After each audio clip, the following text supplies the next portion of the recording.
Hi there, it's Tiffany of Clarity, Confidence, Courage, Women's Empowerment. Welcome or welcome back. Today, we're diving into a crucial topic that you absolutely need to know as a woman, and that is how to take your power back. Now, before we jump in, be sure to like this video, share this video, and if you haven't already done so, subscribe to the channel. This will help other smart women just like you level up and live lives on their terms. Have you ever felt powerless? Like you didn't have a say in what happened to you or your life or the world? Maybe it started in childhood, growing up in family dynamics where your voice was never heard. This can lead to a feeling of powerlessness. And it's possible, if that happened, that as you grew older, this sense of powerlessness seeped into your relationships, seeped into your career, and your perception of the world. With so much happening globally, especially the oppression of women's rights right now in various countries, it's easy to feel like you have no power. But what if I told you you are the most powerful person you know? What if I told you that it is your divine birthright to stand in your power, expand your power, and yes, use your power? Power, by definition, is the capacity or ability to direct or influence the behavior of others or the course of events. Often when we think about powerful people, we imagine those who have significant influence over other people. However, the most powerful individuals didn't start by influencing others. No, they began by influencing themselves.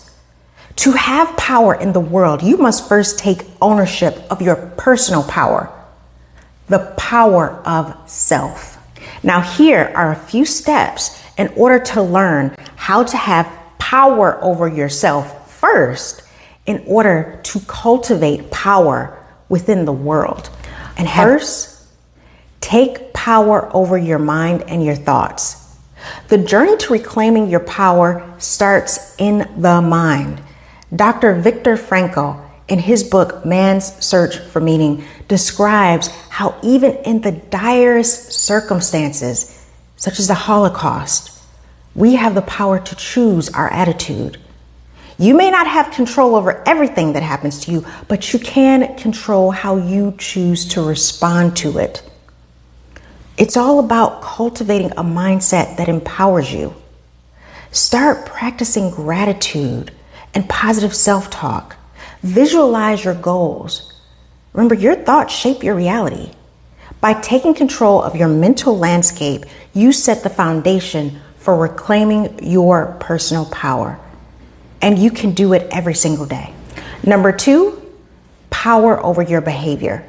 How you react versus how you respond to situations plays a crucial role in your sense of power. Reacting is often immediate, emotional, and intense. It puts you in this fight, flight, or freeze response and gets your nervous system all riled up. But responding involves thoughtful consideration before you speak, before you act. Silence can be a very powerful response because silence is saying, I don't even care enough about this situation or this person to even give it a response. Choose your battles wisely and understand that not every situation requires your attention, your reaction, or your response. I recently watched a video about Simone Biles, one of the greatest American gymnasts of all time, and how she had performed this amazing signature move. I think it was in 2013 at one of her mini world championships. And it was a fully extended double layout twist with a half flip. And she won. And some other gymnast got angry and tried to say she only won because she was Black. And instead of acknowledging that Simone was just a better athlete, she tried to make it seem like it had something to do with her race. Eventually, one thing led to another, and, someone talked about it in a newspaper, and the gymnast later, apologized. But you know what? Simone didn't even respond. Because Simone was too busy working out at the gym and training for her next competition. You see, she showed that her power in that moment was to not respond to anything that really didn't require her attention. She used silence, and she allowed silence to be her response. And she instead took all of that energy that she would have given to responding to that person, and she put it in her next competition. She put it in the thing that she loved, which is being a top performing athlete. And she moved on to the next competition, and she won that one too. So sometimes be willing to not respond to any negativity or give it any type of power. And if you do decide to respond, if you do feel like this is a battle worth your voice, then make sure that you think first and respond instead of reacting. Number 3, take ownership of your circumstances. Taking ownership of your life means recognizing your role in your own story. You may not be able to control others, but you can make a decision to ask yourself, what role did I play in this? How much longer do I intend to play this role? Now, don't get me wrong. This is not about victim blaming. This is about asking yourself, how much longer am I going to stay in this situation? Or what can I do to change this situation? You see, it's about asking the right questions and letting the answers come to you. Owning your circumstances empowers you to make changes and step towards a life that you actually desire. When I was married to my ex and things got really, really, really bad, I was thinking to myself, how in the world did I let myself get involved in this marriage with this person? How did I, Tiffiny, smart Tiffiny, allow myself to get involved in this? And it was the first time that I stepped into my power just by asking myself that question. Because by asking myself that question, the answer that came to me was like, Tiffiny, you chose to date this person, you chose to marry him, and you chose to be here in this marriage. But if you chose to create this, you have the power to uncreate it. And that feeling in that moment, even though life was not perfect, even though all hell was breaking loose, in that moment, I felt powerful because I took ownership of what I could control, which was myself and getting myself out of that marriage. And I took ownership about how I responded in that circumstance until we got divorced. I wasn't nasty. I wasn't mean. I wasn't hateful. I just took the right steps that I needed to keep myself safe and to make sure that I wasn't destroying his life. That wasn't the intention. The intention was for me to get safe and be out of a dangerous marriage. And that's exactly what I did. So I say all that to say, there will be times when you feel powerless because you have not made the decision to see where you can make a change within yourself, where you can ask yourself the question, how do I get out of this? And then allow yourself to receive the answer. Next, cultivate a powerful daily practice. Building a practice that reinforces your power is essential. This could be through meditation, journaling, exercise, or any activity that centers on grounding yourself and strengthening yourself, strengthening your mind, strengthening your body, strengthening your spirit, strengthening your fortitude. Now, me personally, I have a daily routine and I do it pretty much every single day. I get up early. Sometimes it's super early, sometimes it's just a little early, but I get up about 3 to 4 hours early before I have to actually get to work. And I meditate and I journal and I work out, I do an exercise, and I just kind of give myself time to relax. I give myself time to get my mind prepared before I start working. And this really helps me get prepared for my day. Another thing is build in silence. Let your actions speak for you. You don't have to tell the world what your goals are. You don't have to tell everybody what you're doing, when you're doing it, and giving them a play-by-play of your life when you're trying to achieve and accomplish something. It's okay to keep some things close to the chest, to keep some things to yourself. But when people see you accomplishing things, when they see the goals flourishing before their eyes, that's when they know, oh, this woman is powerful. I hadn't heard from her in months, and all of a sudden she's on television, or all of a sudden people are buying her product, or whatever it is. All of a sudden she's selling books, or all of a sudden she's traveling around the world. The bottom line is keep your mouth shut. Everybody doesn't have to know everything that you do, and just get to work. That is another way that you can truly step into your power and make it a daily routine, make it a practice. That is, again, you practicing your power by making powerful moves. Another way to practice your power is when it's time to be courageous, when it's time to actually step deep into your power and step up, go all out. Do not hold back. Now, I know you're like, well, Tiffany, when will that be? How will I know that it's time for me to be courageous? Trust me when I say you will know. It will be the time that accumulates because of everything that you have worked on, everything that you've built up. Something will happen that will require you to take all the things you've been working on and step firmly into it. For example, if you have been working on a book and you've been writing this book and it's taken you a year to write this book, and you've been looking for publishers and you got the book published and you've been looking for managers, and finally the day comes where someone says, you know, your book is amazing. We want to put it on shelves. We want to, sponsor you. We want to give you brand deals. We want you to go on tour for this book. That is it. That's the time where you have to say yes and courageously step into your power. Yes, I'm going to take the brand deal. Yes, I'm going to, get on stage and talk about my book. Yes, I'm going to start taking coaching clients to teach them about this book. Yes, I'm going to go on a speaking engagements about this book. That is when you step courageously into your power, and you're bold and you're big and you're amazing in it because you've been doing all the quiet back end work for a long period of time. So that is the time to be courageous and go all out.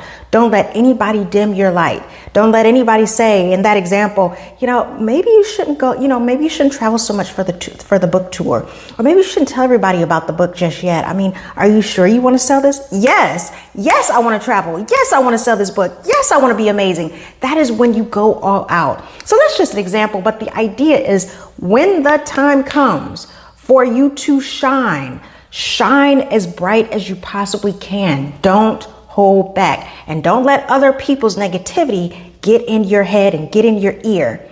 Do the thing that you've been working on, that you have been creating, and make it amazing. It is your time, and you absolutely deserve to shine.